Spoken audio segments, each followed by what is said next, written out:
Welcome to the Women in Tech podcast. I'm your host, Tisha Poncio, digital learning specialist for Wakelet. And today I have a really special guest. I'm excited for you to hear from her. We have Jennifer Mahin from Kansas. So I want you to talk about that, talk about your Kansas stuff as you're telling us about your STEM role. So I have your bio here, Jennifer, and it says, you are a K-5 STEM teacher, tech integration specialist, MIE expert, Flipgrid trainer, hair deck coach, Ozobot certified educator, and an ambassador for Wakelet, Seesaw, and Osmo. Is that all correct? That is correct. I'm also a Google certified educator, if you want to add that in there. That's huge. Congratulations. I didn't know that. Not the whole way. Not the whole way yet. Well, listen. Little by little, right? Well, today you're going to talk to us about STEM. And what I love is you've already written a blog. So for those of you listening and watching, make sure that you go to blog.wakelet.com. What is the title of your blog, Jennifer? With Wakelet? Yes. I believe it's teaching for jobs that don't exist yet. Yes, exactly. So check that out because Jennifer gives you a great scenario in why we should be teaching students for jobs of the future, not jobs that they currently have. And that it kind of segues into a question. I know I gave you these questions ahead of time, but they're a little bit out of order. But I was thinking, when you were in school, did you know you were going to be a STEM educator? Was that something that existed?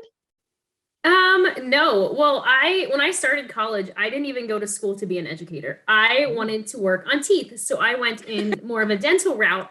But I was actually working at a pediatric dental office, and the majority of the people there were children with special needs. And I loved it. So I actually switched my major to elementary special education, elementary education, not really knowing what I wanted to do. But when I graduated, I took a job as a 6th through 9th grade community-based instructor. So I was teaching life skills to students with severe and profound disabilities. When I say I was teaching life skills, we had jobs in the community. Like, we'd go to Pizza Hut and fold boxes for them. I would take them to the YMCA, and we would go swimming and walk. We'd go grocery shopping and cooking. So here I was driving my van with my handicap stickers, trying not to hit the curb. Anywho, after that, I did special ed for 2nd through 5th grade. And then I switched to a 5th grade math and social studies teacher. And that's when I started going to different conferences and learning about STEM education and learning about all of this stuff. And that's what really got me interested in pursuing STEM. I love your story, by the way. I think your story is an incredible one. And I bet a lot of people that follow you on Twitter or Instagram do not know the background story. I think it's intriguing because I love hearing how we all got to where we are today, because I think a lot of us took a lot of different detours. It sounds like you had a detour also.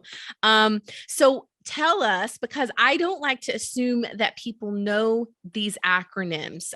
One of the things I've learned in the last year is that the majority of people don't know all the acronyms. So what is STEM specifically? So STEM stands for science, technology, engineering, and math. And it's commonly also known as STEAM. And the only difference between STEM and STEAM is that STEAM has an A in it, and that stands for art. So a lot of schools do have that. We just have a separate art program. So we kind of just went with the STEM route. That's really interesting because I think, we use those terms all the time, assuming that other educators know them. I know as a tech coach at my school, I would say STEM or STEAM, and they really just didn't have any reference for it. I feel like it's still a very new term to some of those educators out there. So can you tell me, I'm throwing this question at you, true Tisha style, I didn't give you this one, but can you tell me what a day in your classroom looks like? Well, every day looks different. And so I teach every student in my school from kindergarten through 5th grade. So my day looks like I start out with either 3rd or 4th grade. Then I just progress through different grades throughout the day, but every day looks different. So I'm teaching students coding. I'm teaching students robotics. I'm teaching hands-on project-based learning activities. And I'm doing a lot of cross-curriculum integration. Every lesson I teach is aligned to either an ISTE standard, a coding standard, or their grade level math or science standard. So I'm doing a lot of, hey, what are you learning in social studies? Awesome, I have this great Ozobot activity that I can do. So my day is back to back with, Mm. I like to call it organized chaos. The Yes. fifth grade teacher version of me would not have been able to handle the version of my Wow. classroom now. That's growth, right? For Yes, sure. yes. So in a typical day, if I were to come substitute for you, you would tell me just to be expecting the chaos and just the learning being loud all day. Yes. So like the way my day's set up, like I either have third or fourth grade, and then I do second grade. Then I have one or like two kindergarten classes, two first grade classes, and either usually a fifth grade class at the end of the day. And I usually just tell in my sub notes, I'm like, I know you're going to want to help them. I know you're going to want to like give examples, but you kind of just have to let them go. Mm. Let them learn on their own. And I think that's the hardest part is when people come in and sub for me is it's very much of, we use champs for our expectations. So I'm like, go over your champs, we go over our voice level, but be prepared that my students are collaborating, they're working together, and they are so excited that just shut the door. It's okay. It's okay. I love what you said because I think that point, I've done a couple of podcasts this week and it always comes up this need, maybe this natural need for teachers to control the learning or control the environment. And what I heard you say is let them discover on their own without you interfering every couple of minutes. And that's hard. Yeah, that's probably the hardest part. And I have like paras who come in to support some students. And that's where they're always like, oh, I really wanted to like go in there and help so and so do this. And, I knew that wasn't going to work, but they're like, I had to sit back and watch them. And I think that's kind of where I had to train paras or train people who are coming in, or even we have a makerspace. So I'm preparing lessons for educators to go down there. And I'm very much like, I know you want to help them, but this is the one place in school that it's okay to fail because you're going to learn on your own how to fight through it, how to fix it and make it work. So I'm like, I might want a project to look a certain way. Like I envision it to be like this, and this, but that's not how it's going to be. They might not go through step 1 through 5 to get to 6. They might do a completely different thing and still end up there, or just do their own thing. And that's kind of like the beauty of it. It's very student-centered, student-led learning. I love also that you recognize the need for them to fail and create the safe space to do that, because what I heard you say is this is where you can fail and it's okay, which really indicates, and this is something that I was noticing even in the classroom last year, a lot of times, even myself, I went to school and I felt like I could not fail. So if I wasn't good at a subject, I would sit in the back of the room, geometry. Shout out to all my math teachers.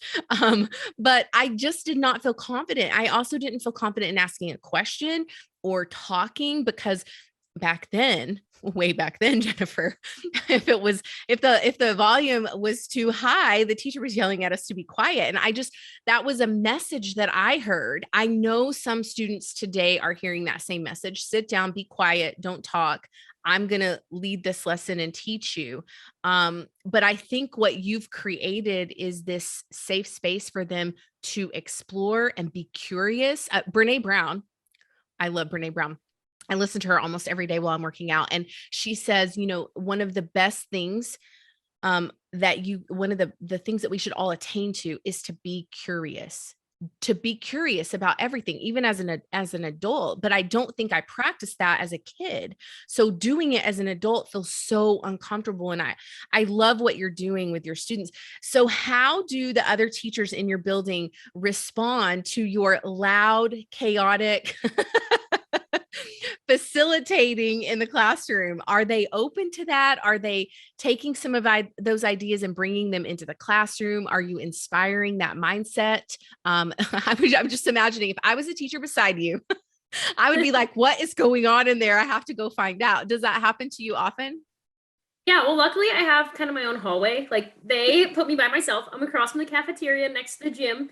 But I feel like we've definitely had a growth mindset in the past 3 years. So I'm in my 3rd year of a STEM program. Last year we started a Makerspace program. And I just remember the first year, kids would be like, oh my gosh, this is so like everyone came back to their classrooms like with all these cool projects. I mean, they're like today we made parachutes, and they're like flailing them through the air as they walk back. And it just gets teachers so curious. And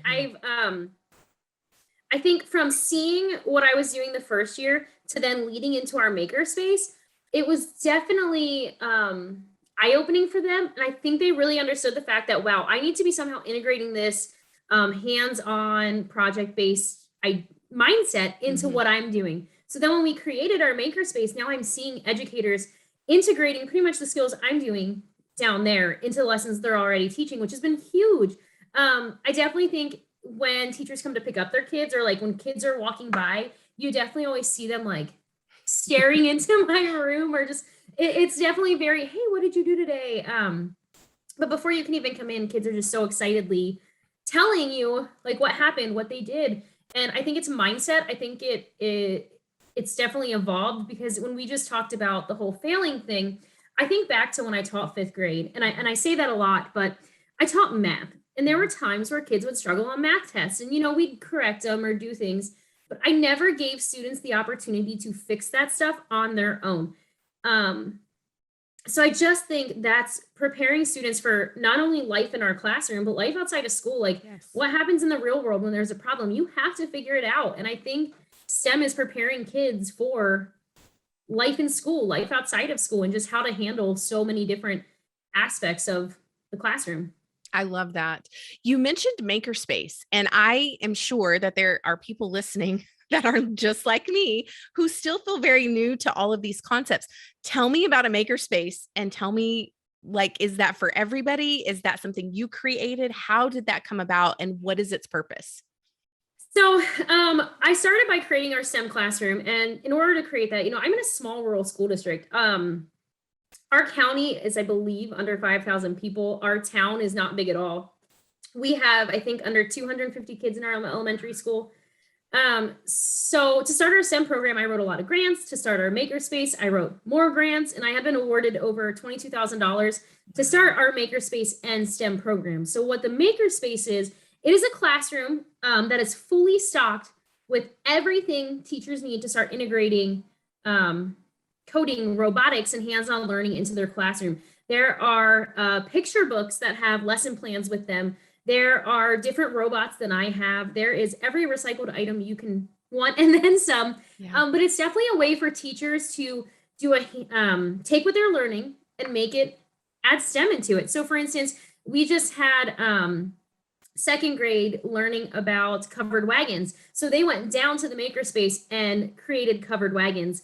3rd grade was just learning about, I want to say it was animal habitats. So they went down into the Makerspace and actually created animal habitats. And when you think of like teaching and how do you get kids to retain this information and show what they know, that's how they're doing this. And the nice thing is, in order to do this, educators aren't spending their own money, because it's all down there, everything you need. And I've done a lot of that through donations or grants, or our school's gotten some for us. But that space is available for any preschool through 5th grade teacher, classroom, to go down there anytime. And there's like building materials, 3D printers, we have hand tools, we have like Legos and snap circuits, like you name it, it's literally there. I want them to be able to walk in and instantly dive in. Like, I even went as far and created project storage, because I knew you don't have a lot of time in your day, and I wanted it utilized. So like that Habitat project took multiple class periods, so they could all just slide them into the cupboard and come back and know they were safe, and they could pick up where they left off. Wow. That's incredible. I mean, this whole thing is incredible. It makes me jealous, honestly, that I did not have this when I was a kid, because I think what you're doing is really, and they don't even realize it, you're opening this door to a completely new world for them. I didn't give you this question either, but Jennifer, we're friends, so I can spring it on you and maybe you'll forgive me. But what I was thinking is, you're opening this door to this whole new world for them, right? Especially being in a rural district, which I grew up in a very small town in Texas, and really just had no concept of the rest of the world, right? Just my little 4 walls of the classroom. But one of the upcoming things is Web3.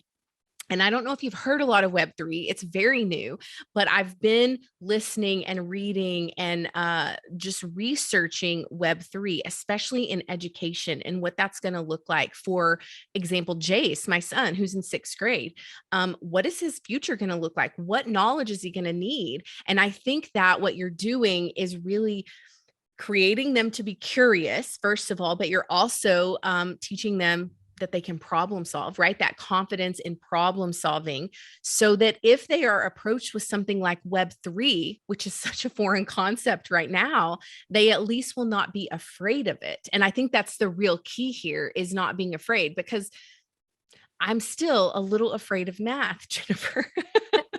Well, I think one of the cool things right now is, like, when I say that we've done this for our elementary school, like, this is a huge deal. There are very few elementary programs that have a STEM and a Makerspace program that serves every single student in K-5. Like, a lot of schools have something, but it's for the gifted kids. It's for this. Every single student in our school sees me multiple times a week, every year, and is given that opportunity. So we are kind of, for being in a small town, my main thing was, I'm considered rural by choice, which means I'm from a huge city. I'm from Pennsylvania.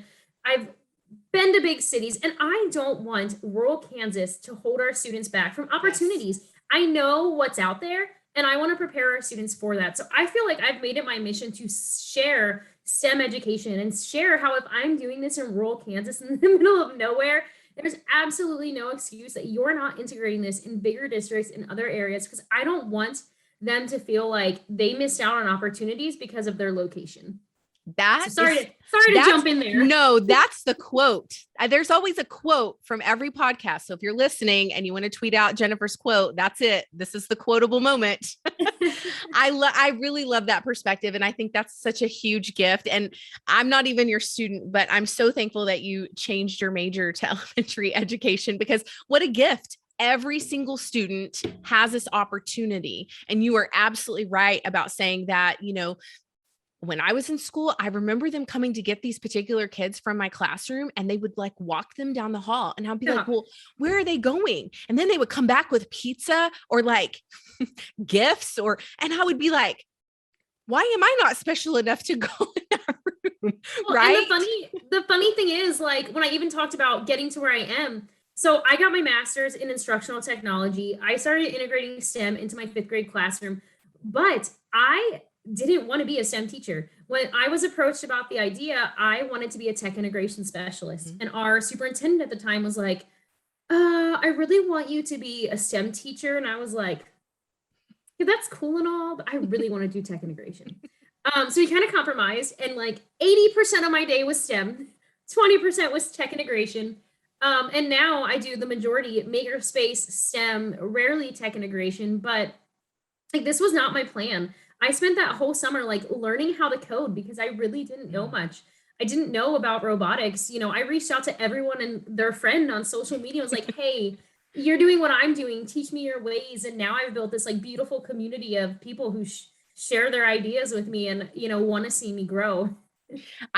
You're absolutely right about that. And I was going to interject and say, so since we're on that topic, tell everybody your social media handles so they can follow you on Twitter and Instagram. Yes. So you can follow me on Twitter and Instagram at Jennisaurus Tech. And I also started a blog under jennisaurustech.weebly.com, I believe. And that's where I really just track my journey of STEM education, of creating a makerspace in rural Kansas and how I did it. And even down to, I don't want you to have to pay for resources. So anything I use, I share with educators for free. I save it all in a Wakelet and share out my Wakelet links all the time, because it's just, I want to help educators get STEM into their classroom. And that's just my easiest way to do that. It's sort of like you're paying it forward, right? For all the people that were helping you with robotics and coding. And now you're just paying that forward to the people that need the help and the guidance and the mentoring to bring that to their classroom. So I have a question about this, and I know you and I pre-talked about this question, and I really want to hit on it because I do think there are people out there that need to hear this. But my question to you was, do you use inquiry-based learning? And if so, what does that look like? How do you plan for it? And what are some of your favorite questions to ask students? Does do your questions change based on the age group that you're working with, or do those questions stay the same? This is a great question, and I'm happy you sent it to me in advance, because at first I was like, inquiry-based learning. Like, I think of that as like question-based learning and things like that. And, I looked more into it and I was like, yes, I'm doing this. I do this every day. I use the design process. And basically, I turn every activity I do into an inquiry-based lesson, because we start with ask yourself, what's the problem? What am I trying to do here? And then students are solving the problem, brainstorming, they're creating, they're experimenting. They see if it works. If it doesn't work, they're going back and modifying and changing, and then they're presenting. And those are the steps of, creating an inquiry-based lesson. So it's something I'm doing every day with every class. And I think the questions I'm asking kids as they're working is more like, explain how your project works to me. Mm-hmm. I love what you did there, but explain to me why you did that. Because again, like in my head, I'm thinking it's going this way and they're way over here. So I'm like, just explain to me how you made that work. Explain to me why you're doing that. Oh, that's awesome. What would you do differently? And I never want to make kids feel like their project isn't great, because everything, like, they're creating such awesome stuff. I don't want to, like, I don't want to take that from them, because it's not the way I would have done it. So I always just want to be like, tell me more. How did you get to this point? What would you do differently? What worked well? And that's the fun part when we present. We usually use like Flipgrid, or if we're using Seesaw, they record on there and they just present what they did. They share what they would do differently. And I really have them like talk through the steps that got them from the beginning to the end. So they're really talking about their plan and how they created those things. So I have, just because I'm representing all the people out there that don't know as much as you, because I'm definitely in that group, but I was just thinking, have you ever thought about giving them, like a community problem or something to solve on a larger scale that they could all work on together? Is that something you've ever done, or is it something you want to explore, or have you seen that in other schools with anybody in your PLN? So I was actually just doing a presentation Monday, I think what day it was. And I was sharing ways to incorporate STEM into the high school classroom. And one of those ways was, we were talking about identify problems in the community. Mm-hmm. So a problem could be, a sidewalk issue. How can you fix that sidewalk issue? Come up with a prototype for fixing certain things. I know our county has a housing problem, a housing shortage. Mm-hmm. So I had students designing little houses the other day. And I think if my students were older, or if we were doing like the Youth Entrepreneurship Challenge, it would have been such a great idea to go to like maybe city council, or maybe to economic development, and be like, here's the prototypes our kids came up with, and then have students go and evaluate, like, okay, if you were doing this project, are there grants to get funding? Is there, tax something you could do? And I think it'd be really cool, especially for older students. I don't think mine are quite there yet. Right. But to be able to like try and identify problems in your community and make solutions for them, create your prototypes, and then present those, I think that would be such an awesome connection for students and incorporate so many positive skills. Absolutely. I was thinking just back to my time with my own high school students, when I really changed the way my learning environment looked after, 16 years of being an educator. There are definitely things I did in the beginning that I would be embarrassed to tell you about today. So I won't, but I will tell you that I learned so much once I sort of shifted and flipped the script on myself. But with projects like that, where you're giving your students these real world problems, I was learning alongside of them. And sometimes I think as educators, we think, like the learning, it's like a destination. So we're a high school teacher now, and we know everything there is to know about history, for example. And I think sometimes, especially veteran teachers like me, I was like, oh, well, this is it, right? But my students in the last 4 years really taught me that I really am never going to stop learning. If I'm curious and if I'm solving problems every day, you just can't help but learn in that process. So I think I really love that. So you said that they have incredible projects. And so one of my last questions for you is, what is your all-time favorite project ever that you've done with students, and why? It's This is a hard one. I really thought about this. I feel like I'm tied between two. We just did a wind turbine project that is really fun. It's one that we did back when I actually taught 5th grade. The kids had to design a wind turbine, and we used a leaf blower and tried to knock it over. So it had to be freestanding. But I think the really cool part about it is they had a budget. So you only had like, say, $60 to buy your materials. Wow. And that foam ball cost you $10. So it definitely made kids plan. It made them like think like, okay, do I have enough money for this? Well, what if my project doesn't work? How will I get more money? And luckily I was nice. And like, if I saw groups doing well, I like slid a 5 to them. Like, so that's what I really liked. But probably my all-time favorite is we do a Balloons Over Broadway project. If you're not familiar with the book Balloons Over Broadway, it's basically the story of like the Macy's Day Parade and how it came about. And we do a Ozobot activity where students are creating a float. Our local grocery store donated a bunch of balloons to us so we could attach them to our little robot. The students made really awesome, like intricate floats, and we attached them. I made a parade route, and then another grade created, because the Macy's Day Parade takes place in New York City. So another grade made like Lego skyscrapers. Aww. We put it on the parade route. And it was just really cool because it was a bunch of like different groups of students creating to this one giant project. And it went around the classroom. I mean, it was just a really cool project to see, this grade's floats with this grade's floats, and this grade created this to go in it. Another class might have decorated it in a certain way or added something.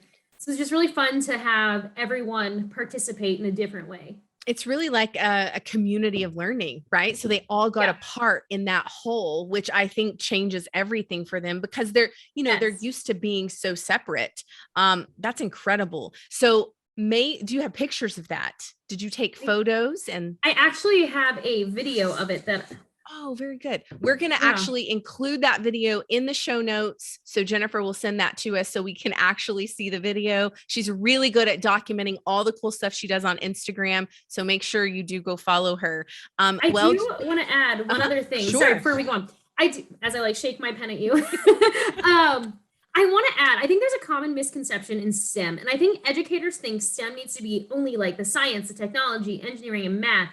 I really want educators to know that you can put STEM into any subject, into any area in your classroom. Because when I was a 5th grade teacher, I started integrating STEM into social studies, and that's what really got me into it. We were learning about Christopher Columbus, and I allowed students to identify problems with his exploration. And I had students, recreating his boat, making a prototype for a boat that could have sailed more efficiently, or creating their own inventions that would have helped him. So I just really want, to get that message across that you can integrate STEM into any subject area. Don't like ELA picture books are a great way to start, but just integrate it in somewhere. Like start simple, but start somewhere because it's so beneficial. I'm so glad you stopped me to say that because I do think a lot of our educators need to hear that. It needs to be integrated into all of those subject areas. And I love what you do. I really am so glad you're a guest on this podcast because I think that you are such an empowering woman of ed tech, and you may not be integrating technology like you had first planned, but you're also not, doing dental work either. So I think this is a much better path for you. I think it fits you so well. And I think you're just an incredible advocate for all of this learning and for our students. So I love that. We actually could talk forever because I could come up with more questions for you, but I will stop myself and just tell you it's time for Tisha's quickfire questions, which I don't even know if people love these as much as I do. It's like my favorite part, but it really does give us insight into all the guests and kind of what their personalities are like, aside from their passions, right? Whether it's gamification or STEM or student podcasting. I have that's coming out later too, but everybody gets the Tisha quickfire questions. So I'm going to ask you the question and you don't have a ton of time to think about it. And it's really whatever comes to your head first. So the first question I have is complete this sentence. Technology is blank. Important and always changing. Okay. Technology is important and always changing. Yes. Okay. I don't know. This is That's hard. right. No, I know it is hard. Okay. But I think this one will be easier for you. Let's hope. Okay. What's one concert you've been to that you will never forget?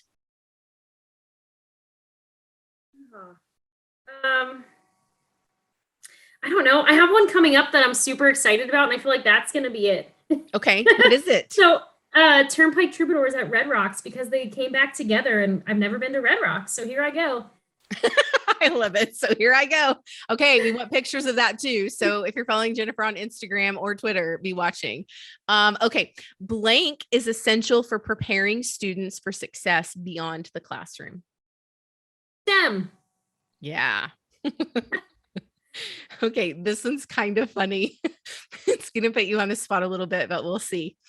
It was inspired by Jake Miller. If you don't know Jake Miller, if you had to create an ed tech boy band, who would be in your ed tech boy band group?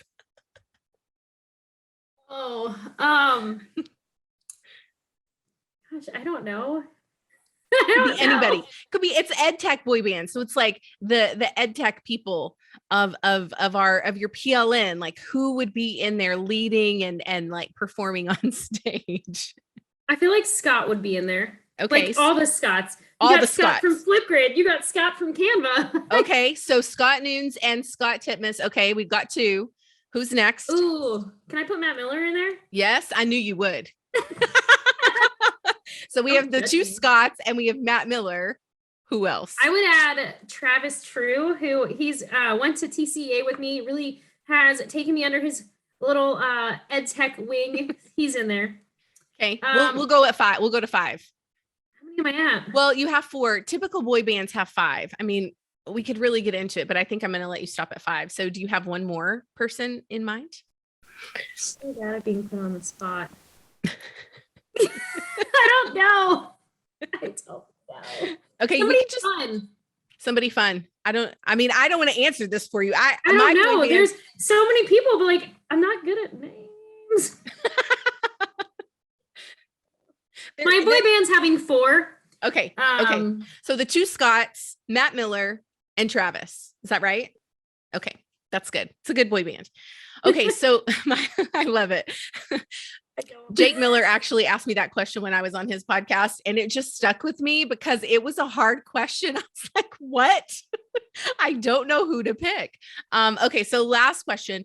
What movie can you quote the most? Oh God. I hate rapid fire questions. I don't know. I feel like I could quote Mighty Ducks back in the day. Oh, Mighty Ducks. That is back in the day. That's really good though. I have not watched that in a really long time. That was fun. See, that was fun. It wasn't too hard. Yes, it was really hard for me. I love it because it gives insight to our audience just a little bit about who Jennifer is aside from STEM.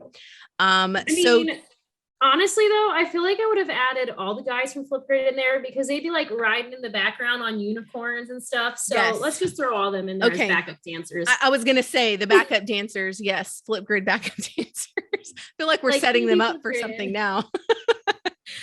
Okay. So tell us where we can find you. We know social media, but I'm going to have you repeat those. And then also if you're going to be at any upcoming conferences. Yes. So find me on Instagram, on Twitter, at Jennisaurus Tech, or find my blog at jennisaurustech.weebly.com. I am going to be presenting at Seesaw Connect this summer. I will also be presenting live for my first time in a while at ISTE this summer. So I'm super excited about that. So find me. I will. I think that's all of my upcoming conferences. Okay. Are you going to attend Wakelet Community Week? Oh, yeah. I think I'm presenting at Wakelet Community Week. She might be. I think I'm with you. Sorry. That wasn't in my notes. No, definitely. I'm plugging Wakelet Community Week. It is the week of June. I'm pulling up my calendar because I'm the 13th through the 17th. So make sure you digital citizenship. Yes. Make sure you go to the Wakelet Twitter account or all the social media accounts at Wakelet Instagram, Twitter, LinkedIn, Facebook, YouTube, wherever you can find it, but go sign up. So Jennifer, if you have not signed up for Community Week, you need to do that also. Writes a note. Thank you so much for just spending some time with me and talking STEM and clearing up misconceptions and really just inspiring all of those people out there that are listening. I wish that we could amplify your voice even more, because I think what you have to say and share is just so important for all educators, whether they are planning on being in STEM or STEAM, or whether they don't even, a lot of times they don't know what they don't know. And then, it's not an accident that they come across your podcast. So thank you so much for spending time with us. Is there any last words that you want to give our listeners before we sign off? No, I just think, my main message is definitely start integrating STEM into your classroom in some sort of way. It doesn't have to be expensive. You can do STEM challenges out of paper. Start somewhere and really, create that engaging, hands-on environment, and you're going to have such an impact on your students. Thank you, Jennifer. And thank you for joining us today. Make sure you go back and listen to all the different series of podcasts that we have. www.wakelet.com/@the-Wakelet-podcast. You'll be able to listen on iTunes or Spotify, or go watch the video on YouTube, and connect with us on social media at Wakelet. We are on Twitter, Facebook, Instagram, TikTok, LinkedIn, and YouTube. Thanks, everybody. Talk to you soon. Thanks, Jennifer. Thank you.